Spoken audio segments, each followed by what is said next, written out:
are going to become the ruler of the whole of Albion. You've played in this land in Fable 1.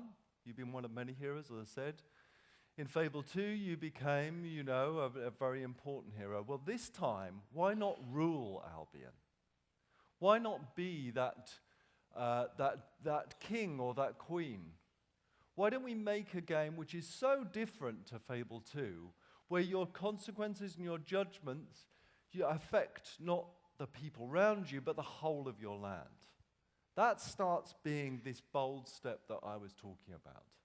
I want players to feel and experience what it's like to be a ruler. And this is still true in today's world now. I think if you look at, our iconic leaders, whether it be Obama or Gordon Brown in England, or Tony Blair or Margaret Thatcher, or some of the revolutionaries without even Che Guevara and Abraham Lincoln, and I think history and the world of the evolution of mankind is all based around these iconic leaders. I want you to feel that power when you're playing Fable 3. That for me is a really bold step. And being able to sort of give you the feeling where you can say, I'm gonna eradicate poverty. I'm gonna take all this money, all this gold. You can actually walk into your treasure rooms. I'm gonna take all this gold and I'm gonna feed everybody. That's what I want you. Those are the choices and consequences I want. I want you to be able to also think, no, I'm gonna keep all this myself. I'm gonna hoard it and keep it. I don't care about the poor. I'll tax them harder. I'll rule them harder. I'll be more of a tyrant. And those choices and consequences end up being really big. And that's starting to be very important. Let's not forget you've got a family as well. You've got a king or a queen or just sitting at your side, and maybe they're going to be pushing you in certain directions. And when you have a look at this shot, this concept shot, and start looking at it, are you going to be this henpecked? Are you going to be the henpecked king? Are you going to let your advisors, your people around you, push you in directions you want to go? I think that starts to be really interesting. I think you start to see where we're going with Fable, and you start to see with these big steps. Or are you going to be the sort of queen that is going to be a bigger tyrant? I think that is again very interesting. So, what does all this mean? Well, we want you to be king or queen. We want you to be ruler, but we're not going to give it to you straight away.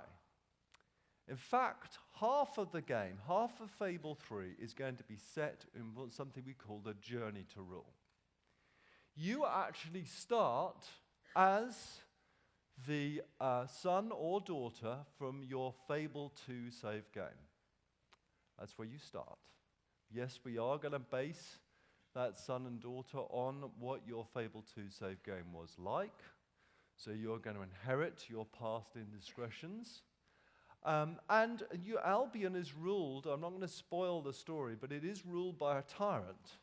And one of your jobs is to go out and gain support and start a revolution. And this still happens in the world today. I mean, we pick up the newspaper all the time, and here are these revolutionaries trying to overthrow the tyranny of whether it be, the Middle East or wherever it is. I mean, this very much exists in today's world, and we've really been inspired by that. We've really been inspired, by people like, Joan of Arc and, people through history, whether they be, the character like Richard III out of Shakespeare, or whether they be Genghis Khan, or whether they be Abraham Lincoln or Robespierre. We've really been inspired by this idea that you are going to grab all the terrible things that happen in the world, and you're going to take the factions with you, and you're going to lead a revolution. And ultimately, you're going to overthrow that terrible tyrant who rules Albion. But to do that, you're going to have to make some promises. You're going to have to promise some things to these people who are going to be following you. Just like our politicians, when they actually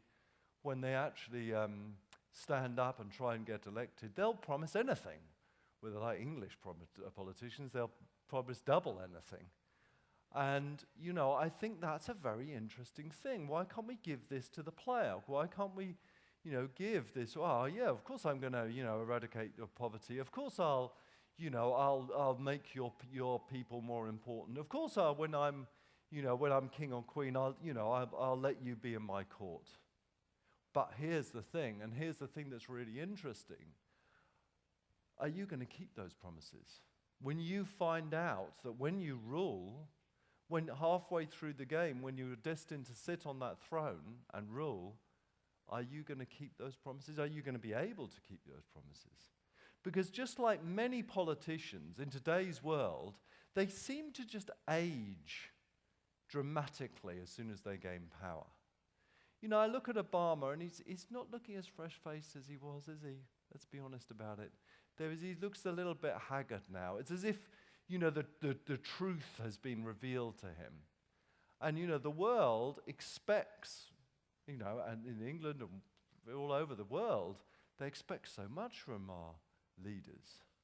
Again, why don't we give that to the player? Why don't we allow the player to start to decide on which of those promises that we're going to keep?